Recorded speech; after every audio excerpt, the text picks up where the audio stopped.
In the Bible where they say, raise up a child in the way it should go, and it shall not depart from it. Now, the most amazing part of that to me is, if you're raised in a shitty environment, they just say, well, when you grow up, you can just get over it. Well, it can be one or the other. Yeah. Who's right? You cannot sit on both. Either the way you're raised affects you for the rest of your life, good and bad, or it has nothing to do with it and you can change it. Now, of course, we all know it matters a lot. They just are dickheads. And they won't give support to those that have been in shitty relationships. They never have. So they've just said, I just get over it.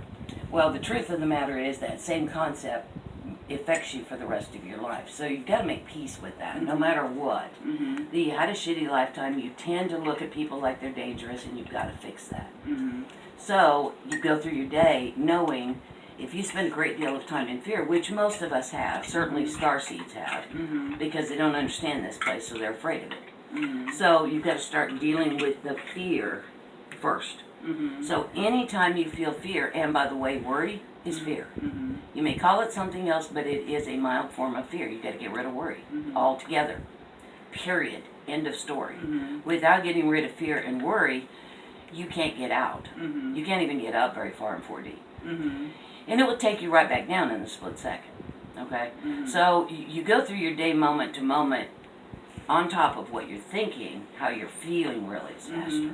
Thinking first, then go into feeling, because you want to get rid of the thoughts. And then you've got to be, really, really tough on yourself onto what you're feeling. You've got to be very, very honest with yourself about what you're feeling.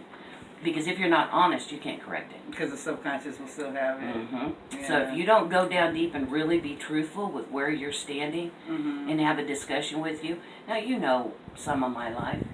Yeah, I'm not saying this is easy. It isn't. Every turn I make, every glance I have, there's something triggering me that that person's dangerous. This is a dangerous situation.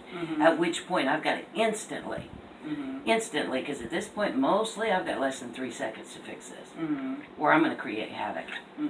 And so I've got 3 seconds to go. I've got to call bullshit on it. It's just a game. I'm a god. I'm okay.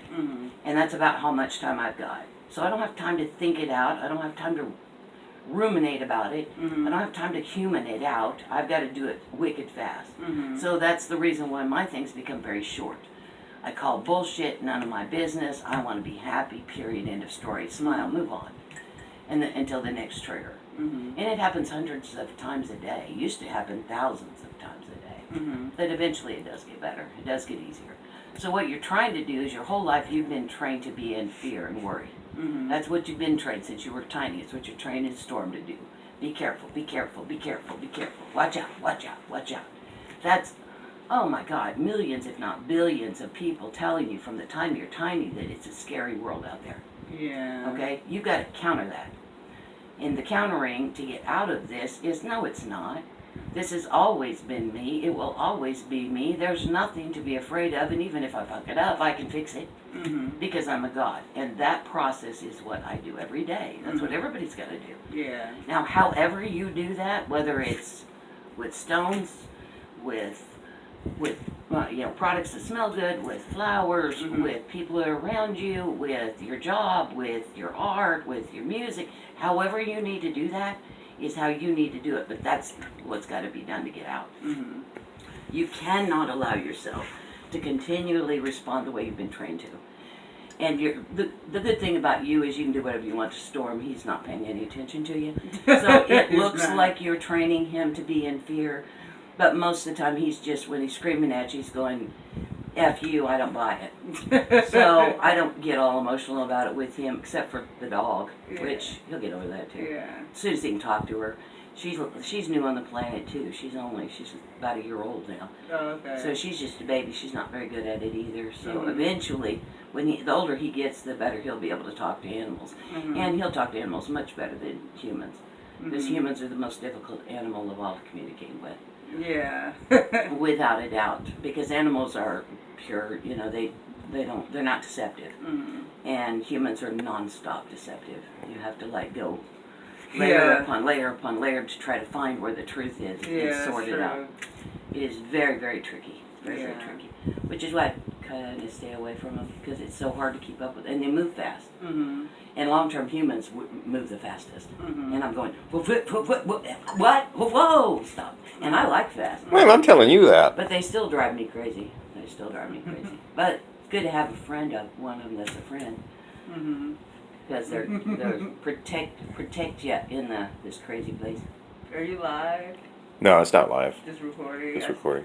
I have to make sure. Oh, whatever. She's just telling you not living in fear. You are worried. Are you Cute. really listening? You know, it's really a good way of, it's actually a good way to do that, is to not care and do videos and put them out.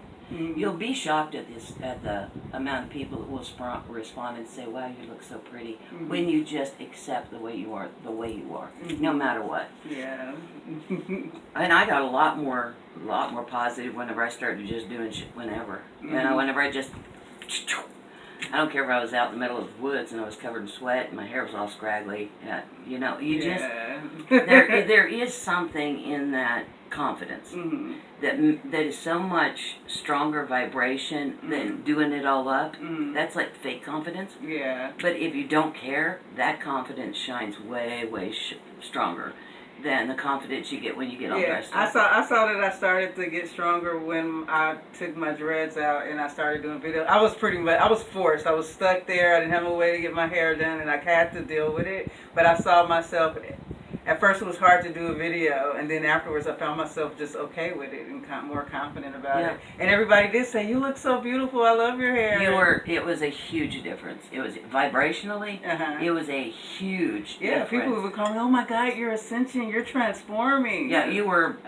Your skin looked lighter. Mm-hmm. I was shocked but when you're with your dreads, you literally look like a darker black person. Mm-hmm. And when you took them out, you looked. 50% lighter. Really? Yeah. I would And think I was the dark like, hair makes your skin Well, it look didn't have lighter. anything to do with that. That was infused life into your body. Oh. Now, a human would look at that as Is you that looking what they lighter. get that emo stuff from? Where they all look dark Yeah. and they do all the black hair and the black clothes. And they'll pull. Actually, there's more to that. Oh, That's okay. kind of interesting, actually. Uh-huh. That dark stuff, actually, they're looking for contrast, Oh, and okay. they'll lighten them up a lot.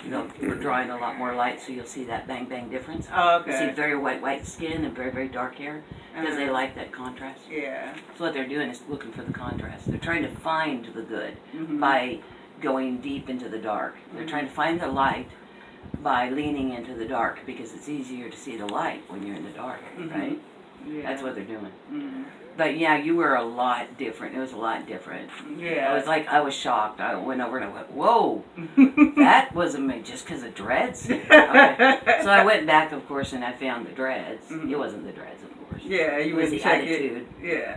It was the person that was wearing the dreads and Yeah. how you felt about yourself. Mhm. You were hiding under the dreads is what you were doing. Yeah. So you took the dreads off and you came out. And I went, whoa, and then you were talking the other day about taking them back, and I went, okay, well, it's her game, it's none of my business. Maybe I won't. But you need to, and I will, there was a time whenever I really felt bad about myself, and I started nursing school out of the blue at 32. Mhm. I do not know how I did that, and I had this friend, and she didn't have much money, and she had a wonderful family, and she was kind of big, but she just loved me. I mean, she just loved me as a friend. And she called me at least 20, 30 times a day just to say this. Mhm. You are a wonderful person. I love you so much. Or something like that. Mhm. And of course, and you're beautiful. She'd always say, you're beautiful, you're beautiful. Mhm. And I would cuss her. I'd slam down the phone. I would respond to her like, well, what do you want? There was always anything like that ever come to me my whole life usually was followed by something bad. Mhm. Something really bad, usually. So she did that for months Mhm. until I finally stopped hanging up on the phone. I finally stopped screaming at her, and she just kept it up. And eventually, instead of screaming and hollering at her, eventually I smiled and went, well, maybe I am kind of pretty. Mhm. But if it wasn't for her, I would still be in deep Mhm. hating myself. Yeah. I'm not super great at it anyway, but I'm a lot better because of her. Because of one person spent all day putting that input of you are a beautiful, special person, you can do anything you want, over and over and over again. And you know what? That's true, because I heard my daughter telling her friends, she said, my mom really helped me because all my life she told me I was a beautiful girl.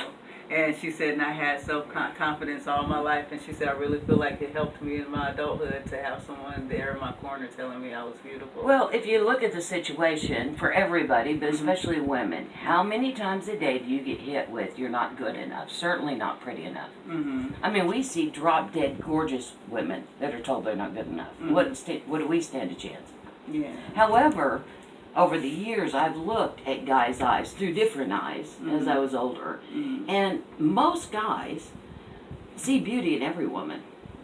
It's us that's doing it to ourselves. It's not them. I mean, they'll look at the pretty ones too, and they'll go watch the porn, but they'll also look at the woman walking down the street.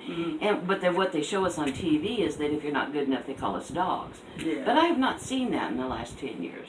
What I've seen is guys see women as beautiful. So the more you would pay attention to your own beauty, it flourishes more. Right. Okay. Right. So the more you see yourself as beauty, the more you can see more men that see the beauty in you. You're unique, you, the way you are. And they do like that. So when I stopped hating myself and started seeing myself as, oh, okay, I might be all right, then I could see guys looking at me and other women going, yeah, they didn't care if your hair was up or down. They just looked at women and smiled because they like the way women look.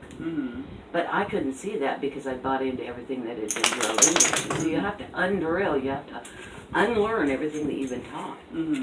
Because what you've been taught was a part of 3D. No harm, no foul. That's the way the game was made. But you know the game now. So you got to undo it. Yeah. And you got to undo it. The whole system is made to keep everybody in 3D, now 4D. You're going to fight the whole system. But you came in with very little amnesia. You can do this. You can do it with a thought. It's not that hard. Yeah. It's just doing it over and over and over again. That's the hard part. Okay. And this is a challenge I'm definitely going to start working on and recreating myself to see myself as beautiful. And I've told you guys, you know, you saw it firsthand. It's not that I don't fall down. I know exactly how it works. But I can still get too tired, too hungry, too low, and miss it. And, you know, I've got so much energy that I can mess up my life very quickly. I can do it in 15 minutes. I can crash it and burn it hard. So because of that, I can't afford to let up ever. But the option is be on top of it and do this every day for the rest of my life, or go back to being very miserable with it getting worse every day. I'll be on it every day until I die. That's better than the options. Yeah. Because at least now it doesn't get worse, and for 40 years it did. On the other hand, if I let it get worse, I'd probably die again, and you know, I'd love to die again. So, but, Yeah.